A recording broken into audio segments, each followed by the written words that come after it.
The city has always felt like a maze of concrete and echoes. For most people, it's made of hurry, horns, and repeating storefronts. To me, it's a living organism, a place that whispers when no one's listening. I learned to pay attention to the signals that almost slip by, a metallic creak from underground, a symbol carved into a wall no one else notices, an odd glint on a dusty pane of glass. They're pulses, little clues that something rests hidden, waiting for patient hands and curious eyes. That morning, the air was packed with promise.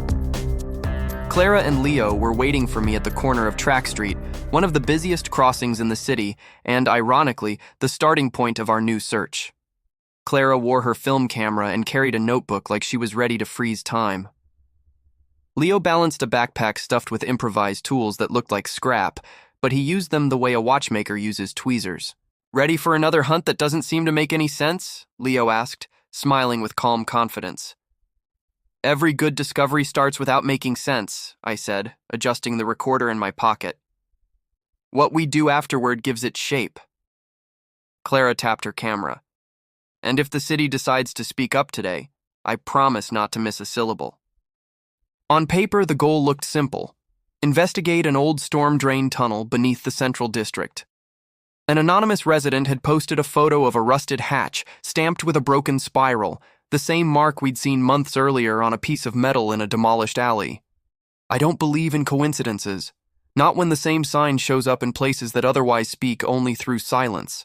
We found the access stairwell tucked between two abandoned shops, a secret guarded by iron doors. The descent was slow, step by step, the damp growing stronger as we went. Our flashlights jittered across wall markings, some like old workers' notes, others with the same line work I knew from the spiral.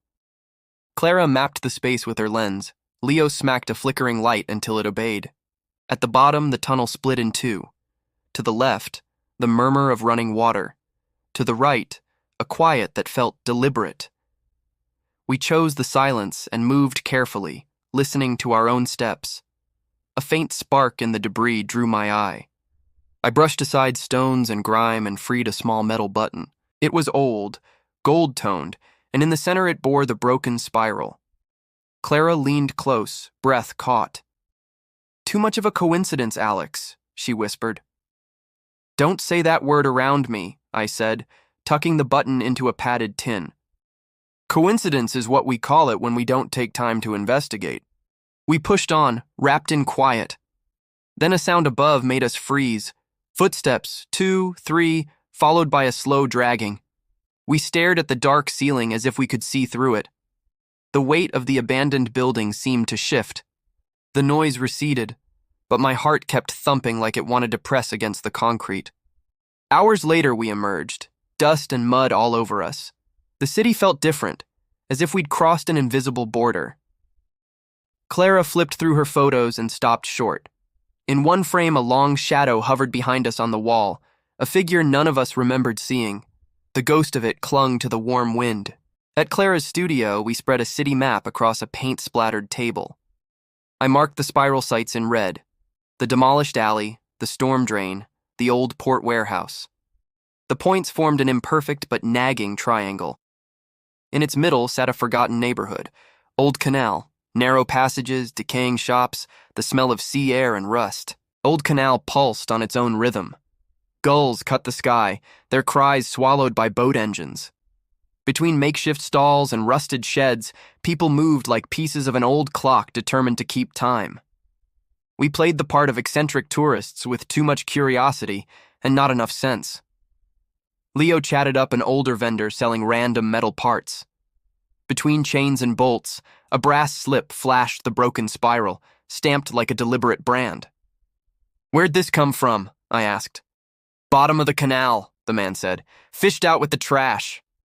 It was all the invitation we needed. We rented a squat boat with tired oars and a dubious rope. The water was dark, almost opaque. Leo tied himself off and plunged in with an old mask and new grit, while Clara filmed, her breath giving away the excitement she tried to hide. Bubbles rose, then silence, then Leo surfaced with a sludge-coated metal rectangle, heavy. We hauled it onto the dock, hands smeared with oil-black mud. Under a feeble streetlight, we pried it open. Shards of glass, strips of fabric, and a corroded plate lay inside.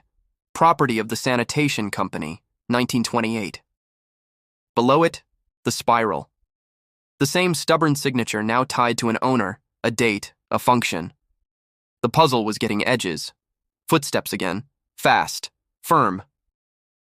We turned to see a man in a dark coat watching from a distance, face partly covered. His silence had intent. When Clara lifted the camera, he slipped away into crates and shadow. "They're following us," Leo murmured. "Or the mark," I said, a chill sliding up despite the heat. We wrapped for the day and reviewed footage back at the studio. As Leo lifted the box from the canal bed, a metallic glint flashed at a strange angle behind him. Too anchored to be loose debris, too clean to be chance. Something larger rested down there, waiting for the right touch like a lock waiting on its key. Research blurred with paranoia over the next days. Clara charted patterns in the images with quiet rigor. Leo trawled archives and old papers with tireless focus. The spiral traced back to a company shuttered in the 1930s, contracted to install an experimental underground network, a technical corridor linking strategic city points. The project stalled. Parts were sealed for public safety. The triangle's third point called an abandoned administrative building by the old rail line.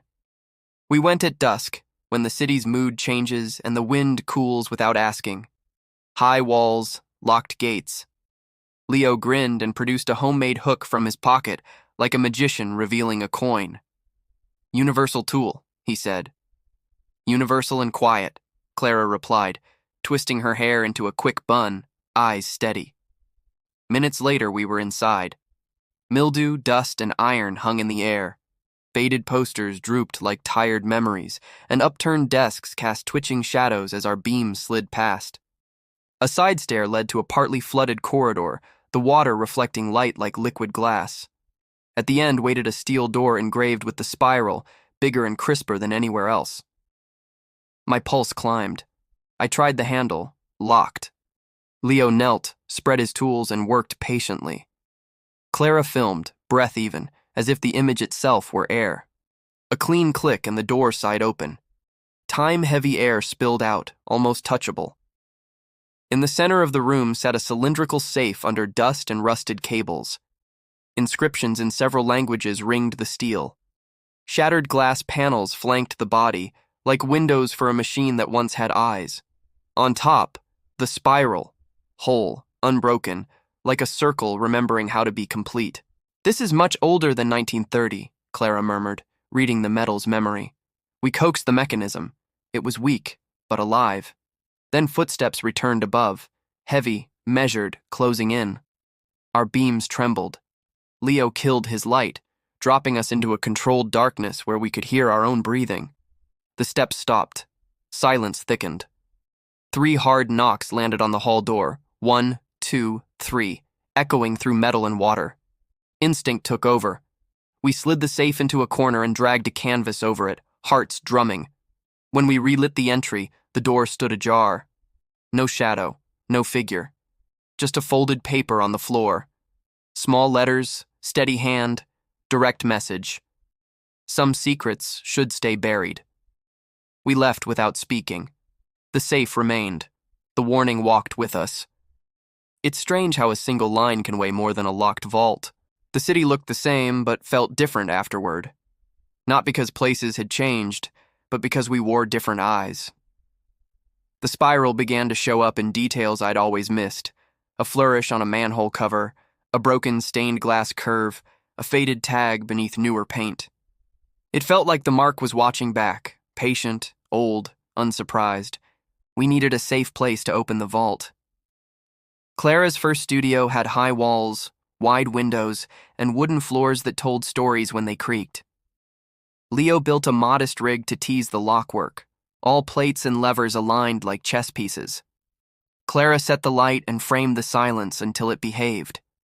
Metal shifted with a sound like a low note from a forgotten instrument. The lid gave. None of us spoke.